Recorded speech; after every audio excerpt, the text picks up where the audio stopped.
Welcome to the One Player Podcast, the show on solitaire board games.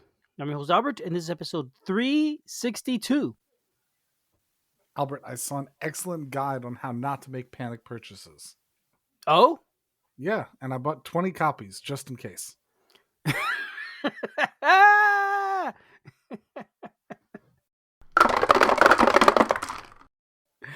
Hey, Julius. Hello, Albert. How are we doing today? Doing all right. Have you read your guide yet? Any of them? No, I'm holding it just in case. Oh, okay. Well, it may come in handy someday.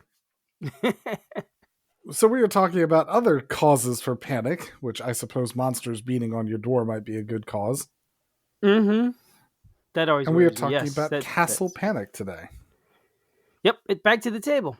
This is an old game, a classic game, and we brought it back out of storage to play it again some more and relive those glory days. There was a newer version that isn't nearly as old as the older version. Mm-hmm. When did the new version come out? I'm not sure. 2009? Oh, well, that's the original. That's the original? It's more recent because the newer one is much more recent. I'm not certain. Okay, let's ask BGG. We're gonna do that. BGG versions. I'm pretty sure it's like 3 years old or something. No, 2 years old. It came out in 2021 is the first printing. Yeah, so it came out in 2021. The reprint.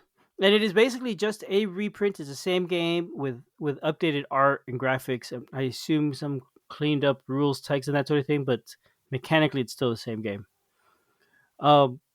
We should talk about what that game is, though. Castle Panic, right? It is published by Fireside Games, and I don't remember who wrote it. I could tell you because I'm on BGG.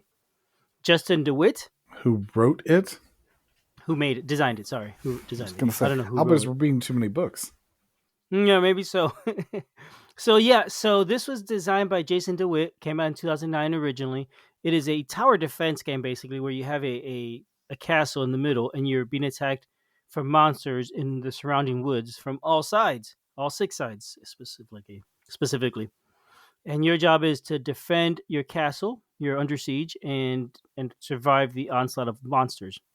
It's 1 through 4 players, 6 players, 1 through 6 1 through player 6. Game. Yep, plays in about 30 minutes solo, probably I guess up to an hour for all 6. A cooperative game, and yeah, that's Castle Panic. That's the summary. All right, shall we start talking about some of these components? Yeah, let's do that. So I am talking about the original version. I don't have the newer version. I could tell you a little bit about what I've read online, but that's it. I meant to look at it today at the game store, but I forgot. I can tell you about the more recent version. Oh, really? Okay. I played a while ago, and we're speaking like several years back. I played the older version of the game, and we recently had a gathering where someone brought out the newer version. So I recently had an opportunity to actually play the newer version and see the components. Now, I haven't done a side-by-side to do anything like that. So the older version is based on older memory, and the newer version is based on more recent memory. Okay, well, cool. That'll be interesting. There's also a version that has 3D printed components, I think, and minis and that sort of stuff. I have no experience with that one. I don't think we'll be talking about that today, but that sounds pretty cool. Yeah, there's a deluxe edition that has fancy components. I remember seeing it at my game store, I think last year, and it was a pretty big box. It was massive. So there's the Castle Panic. It comes in a square box, whether it's the new edition or the old one. There is a complete edition that brings all the expansions in it, because there's been a number of expansions printed, including promos and stuff that would be otherwise hard to find. And there's this super deluxe edition that is much bigger with 3D components. And those, the super deluxe and the complete edition, are the newer artwork that Julius has recent experience with. I think perhaps we should just, because neither of us have enough comment about the super deluxe version, so maybe we just compare with the ones we have. Mm-hmm. So, discussing some of the components, perhaps one of the more memorable things is you have a map, which is a regular square map, and the map has a castle area in the middle, and it's got 6 segments around it that are just sort of segments. They're concentric circles dividing the segments, and that's where all of your monsters are going to be coming in from. In the center of the board is going to be a 3D-ish castle. It's a set of standees. So there's going to be 6 tower standees and 6 wall standees, and you'll sort these into you'll place them rather into each of the segments, and so you'll have a 6-sided castle with 6 walls or a wall on each side, and that will be your wall. Built up on both editions, to my recollection, the castles themselves look very nice when you build them up. There's standees that are there. It's not a 3D printed model or anything like that, but it certainly looks nice. It's certainly eye grabbing. I agree. Yes, playing my old edition today and yesterday, I quite enjoy the look of the castle. Mm-hmm. There are also some extra fortify tokens and some extra dice and stuff included in the games. The next main type of token I'm going to talk about is the monster tokens. You'll have a big bag of monsters where you put monster tokens into it. Each of the monster tokens are going to be roughly triangle shapes, and you'll pull those out at random to be able to randomize which monsters coming out to put them on the appropriate side of the board. The reason why they're triangle shaped is that the monsters will range from 1 to 3 health, and so you'll tick down the point of the triangle that is facing towards the castle in order to be able to keep track of the monster's health.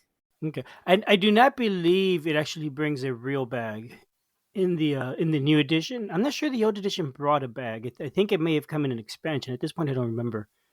Oh, when you're playing, the tiles in the picture of the back of the box, it shows the tiles in a pile, and you're drawing them from that pile. In fact. Oh well, we use a bag. Yeah, and I recommend a bag. I think it works pretty well. That's what, like I said, that's what I have because it came with some expansion at some point. And it works quite well.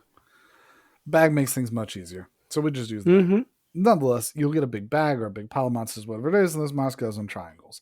The art, again, my most recent recollection is from the art on the newest edition. I looked up some of the comparisons with stuff in the older edition. Both of them, it's very cartoony. If you're thinking about looking at the game, that the game is for younger children, I don't think you'd be necessarily wrong. It has almost a 90s cartoonish feel to the art on both editions. And I think that the new edition is more cartoony than the older edition, personally. Yeah, pushing it even more to the 90s cartoons. Yeah, absolutely. Which is an interesting way to go to make something newer feel older. Yeah, you're right. I think the older edition looks more modern, actually. Not by tons, maybe, but yeah. I like the older art better. I'll just say that up front. I much prefer the old style. I don't know that I'm bothered one way or the other. They're both fine. I think maybe the graphic design on the newer cards is a little bit better. The older, so there's a set of cards, which is what I'm focusing on now. The older version of the cards kept the art in a box. The newer version of it really lets the art come out into a bigger display, lets it come out more. The art is more central with call-out boxes over the art. So I think that the graphic design of the newer one is better. The art on both of them is fine. So I guess you get what you get on that. Yeah, and to add to that, the new one, the art is full bleed art. There's a background. There's a character in the foreground, and there's background. You can see trees. You can see parts of the castle. The old art is just a character in the middle without any background or anything around him. Just a color background behind him. I definitely think the card art and the card design on the new one is better. If you ask me which one I would recommend, I would definitely say the newer one. Okay. The art also is interesting. It's panoramic. It goes across multiple cards. If you look at I'm looking at a picture online, and like the red swordsman and the green knight, when you put them together, forms the castle in the background. So I think that's a nice touch. That is a ye old cheaper art trick. Yep. The cards have a keyword at the very bottom. It says if it's a hit or a resource or whatever. In the old game, it's text in the card, and you had to refer to it. So this clears up any rules questions and that sort of thing. So yeah, I think you're right. It's a better design. Again, I'm not sure if I like the art. Well, I don't know. You're right. I think the cards, I like the new art better. I mean, it's not about the art. I don't really have any preference about the art one way or the other. It's just the graphic design sells me. Yeah. All right. So anyway, I think that I think that pretty much covers our thoughts on the components. Yep. Shall we move on to the rules? Actually, there's one more thing about the components I want to say. The monster tokens, they're triangular shaped. They're sort of rounded, but at least the old ones are rounded. I'm not sure about the new ones. The new But ones they're are also. triangles, and they have the hit points on each corner. So as the monster advances, it starts a strong one may start at 3, and when you damage it, you rotate it, uh, like what 100 and something degrees to the next point and reduce its health. And I do like that design. I do like the way it's got 3 sides, and it's easy to keep track of the health. And because of the way the game is laid out, it is not hard when you're playing to mess it up and turn it too much or too little, or knock it and forget what number it is on. They're big and they're open enough that I find Wait, they're very it's functional. hard or it's not hard to do that? It's not hard. It's it's hard to mess it up. Okay, good. Yes. I've not messed that up before, other than some kid coming and be like, "Oh, these are cool," and picking them up and putting them. I'm like, "Where was it? I don't know." Like, I know you didn't know because you put it down like on the other side of the board, sir. That may have happened very recently. I see. That is funny. Not at the time, it wasn't. Oh. I would say with this game, I don't think it matters a whole lot if things get shuffled up mid game and you just rearrange it, or it sort of more or less feels right. I don't think it's a True. huge impact. That's true. Perhaps one more comment, by the way, about the components. It would have been cool if the board were actually, instead of being square, if the board were also in either a circle or in a 6-sided shape. I just think it would have been cool. That would be neat. Yeah, yeah. I hadn't thought of that. Raise the cost, but yeah, I think a hex shaped board would be really neat looking to match Yeah. the castle. Because instead, for the second one, they just put a bunch of rules texts on the outside. And like, that's also in the first edition, which I do appreciate that being on the outside as a handy reference. The 2 opposite sides have, like, I think movement rules or something, and then the other 2 opposite sides have, I think, descriptions of the monsters or something. man, it'd be nice if it would just be cool if it were cut off. Yes, I agree. It would be very cool. All right, theme. I think I find it thematically fun. I feel like I'm under siege when I'm playing this game, and I do feel like I'm being attacked by monsters and whatnot. It works. I think it works well. True. It's Yes, lighthearted, but it works. it is lighthearted, but there's monsters constantly coming out. It is a tower defense game, and it sells its tower defense. Mm-hmm. Yeah, that's it. Rules. Boy, this is a simple game to play. I was watching a video on, I think it was on Amazon, from the publisher, and they explained the game in about a minute, and they pretty much covered most of the rules without getting into details of, say, like card trading. And so it's a very, very simple game. Yeah. The rule book itself, I have the old edition. I find it clean and simple enough to follow. There's often when I'm playing, especially if I haven't played in a while, I will need to reference how the different boss monsters work. All that information is on the back cover and easy to reference. There's expansions for this game.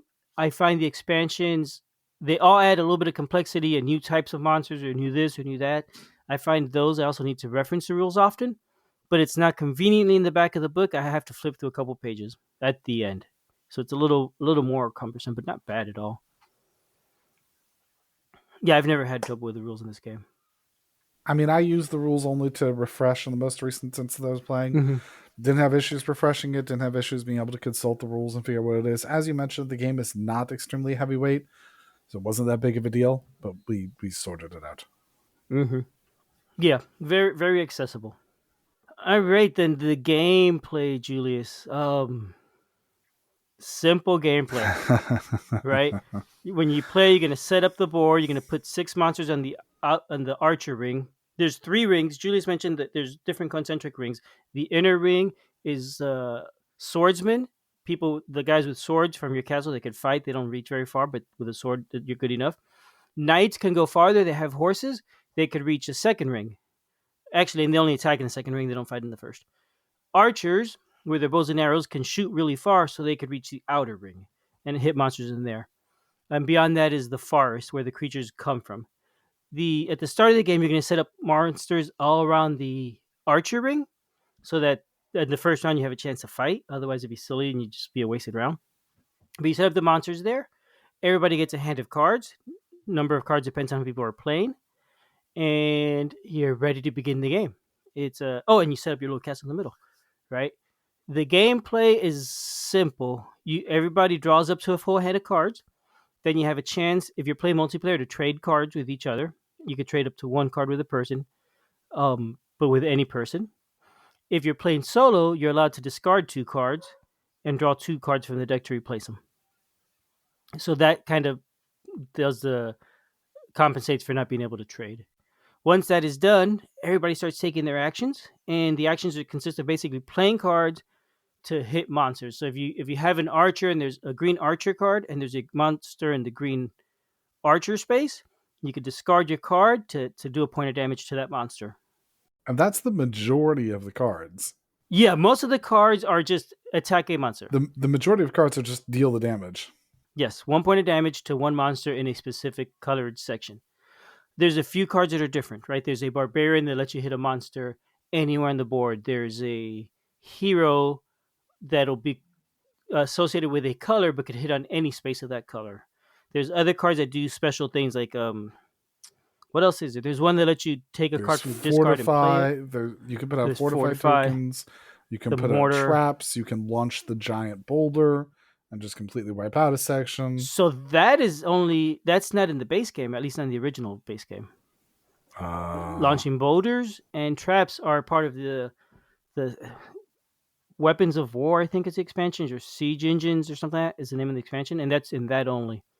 In the original game. The newer game, that may or may not be true. I don't know how they mixed it up. You sure about that? But yeah, there's other cards, like there's mortar and what is it? Bricks to rebuild walls. You play a pair of those cards and let you rebuild a wall that has been destroyed.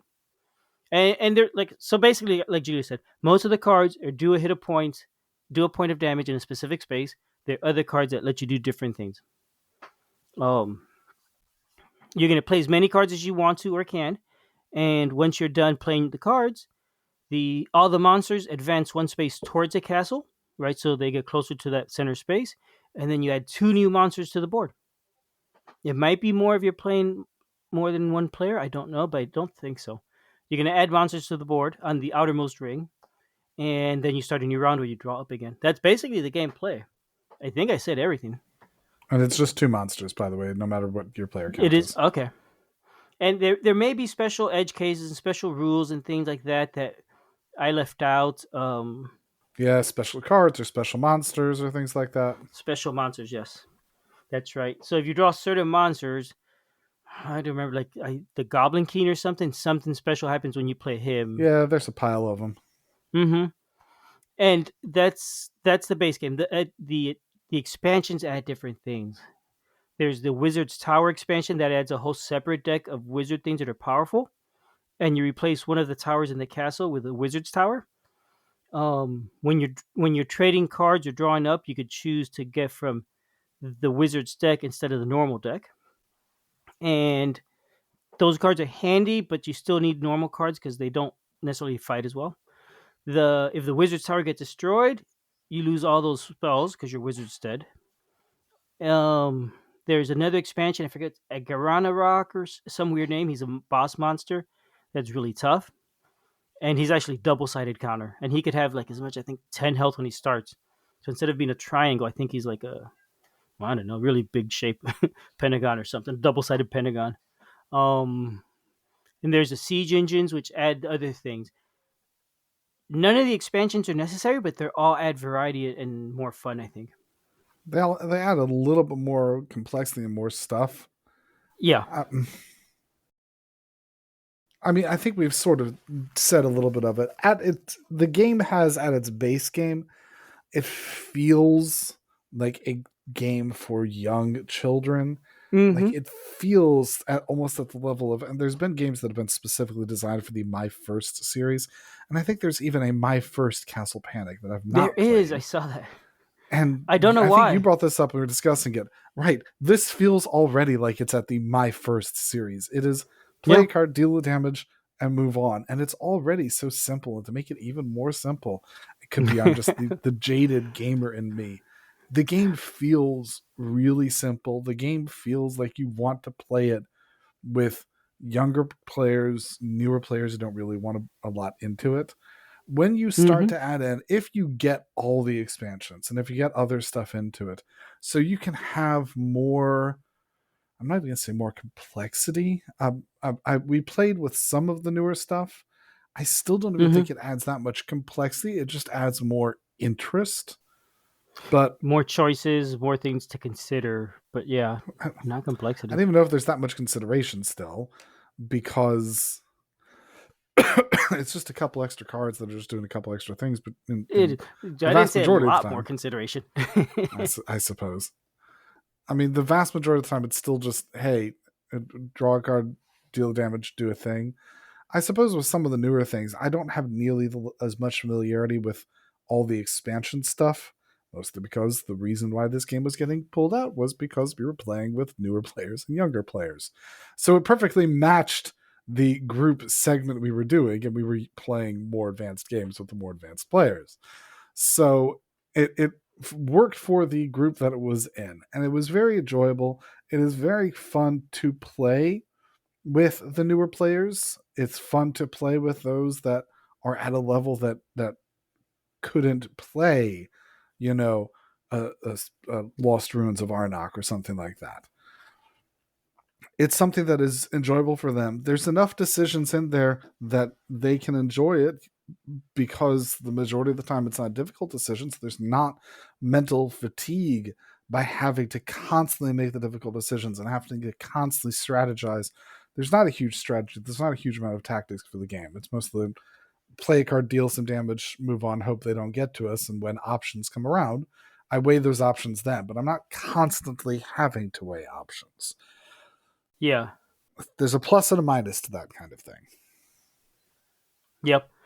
This game is definitely playable by young kids. Like you said, there's no need for my first version of it. My son was 6 when we were playing it. I was looking back at my play histories, and yeah, the earliest I've recorded, he was 6 years old. We played it. We had fun. He had no trouble with it. Because it's easy to comprehend, and you just each time you got cards in your hand, and you know exactly what they could do because the green archer could hit somebody if it's in the green ring. Otherwise, it can't. Pretty simple. So yeah, so super accessible by young people. It is light, like you said, not a whole lot of choices, but the game is tense. When you're playing. There's it goes through ebbs and flows. It feels like, and once in a while you get a situation where there's a lot of monsters and it feels overwhelming, and you feel like you're just drowning, and then maybe you catch up and suddenly it's not bad again, and it might get bad another time. A lot of that has to do with what monsters come up when, and what cards you're drawing. If you're drawing the wrong cards, then all you could do is discard and wait for another round. But if there's enough monsters on the board because you're overwhelmed, chances are all your cards are gonna be able to do something because there's just so much to hit. So it feels like you're always doing something. When it gets tense, but then it gets easy, and I find that I win most of the time, so it's not a hard game, but I always enjoy it. It's a fun experience, and it's light. Solo, half an hour, you know, like you I said, don't know not a that. lot of thinking. Yeah, I Mm-hmm. mean, I don't know that I'm going to be pulling this out solo, because I Okay. want something with more meat on it if I'm playing something solo. It is a good co-op to be playing with younger newer players. It is a good friendly family co-op. Is it something that suits my personal tastes? Not really. Is it something that I Mm-hmm. hate playing when it comes out? No. It's perfectly fine when it comes out. I would even recommend it if I'm playing with younger players. At this point in time, I have a lot of times when I'm playing with younger players. So it's perfectly recommended for that. It just needs to perhaps stay in its lane, and then it knows that it doesn't get a place on my shelf. It's also good, I think, if you get home, you're tired, you spend your whole day thinking, you really don't want to think a lot, but you want to play a game to relax. I think this game could be relaxing. It's for that, and it's relaxing, and it'll be a fun time, not a deep time. And because like I said, you're likely to win. I think so. Then it's a good way to unwind. But yeah, I would never call it a deep experience. If you add the expansions, I think they add to the fun, and like they add to some complexity. Like Julie said, not whole much, but there is complexity in there, more things to keep track of. So that's a good way to adjust that. If you don't want it to be too simple, but you want a little more, you could do that. The expansions are all different and they add different things. I remember reading that the Wizard's Tower was essential to make this a fun game. That was early on. But I find that all 3 expansions add something and any one of them is good enough. I think when I've played with more than one, it started to get to be too many rules to look up and see what this guy does, how that one works, for the fun that I was getting out of the game. Then it was just too much chaos. This is a game that's chaotic though, because stuff just happens. You're getting set up, you're playing, and then a new bunch of monsters come up, and it's just not where you wanted them because you don't have the right cards for it. Or you play a card that says, "Oh, draw another 4 tokens." So instead of adding 1 monster, now you're adding 5, and one of them now says, "Shift everybody clockwise 1 space." So so everything I thought I was going to deal with has now changed to a different color. Great. It's that kind of chaos. It's almost like it's designed to cause panic. Almost, huh? Gosh. Hey, there's one expansion for this game that I don't have because it's not it was created after the new reprint came out, the new version. It's something about quests. Do you know anything about that one? I had opened the information on it. I can look it up again. All I know is I think you have the ability to now play as a specific character, and I guess they're going on some sort of quest. I didn't know what that meant. That sounded interesting. I mean, I don't have any personal familiarity with it, other than the fact that I had some information up about this just now. Mm-hmm. But yes, If you're doing quests, then instead of completing, you have to finish out the monster pile. At this point, you have to complete a standard quest and endgame quest. Okay. So it changes. That adds different things to it. I don't have personal familiarity with it, though.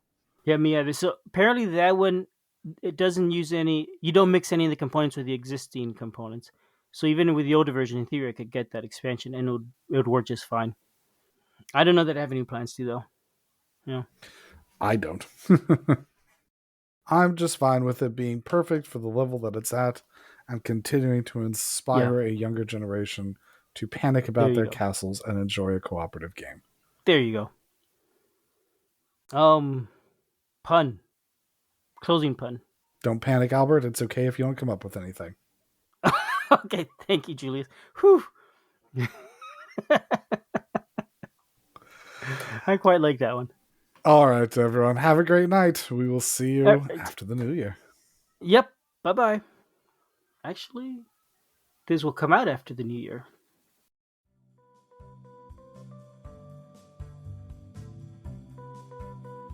Thanks for listening. We love feedback, so we love hearing from you. You can reach me at julius@oneplayerpodcast.com or JLBird on BGG, and Albert can be reached at albert@oneplayerpodcast.com or Fractalune on BGG. Our website is oneplayerpodcast.com with the number 1, and we're also on Twitter at oneplayerpodcast. The intro music is copyright Angus, can be found at jamendo.com. The transition music is copyright by Dan Elduce Pancaldi, whose page is at donpancaldi.com. The One Player Podcast is protected under a Creative Commons share-alike license. Thanks for listening.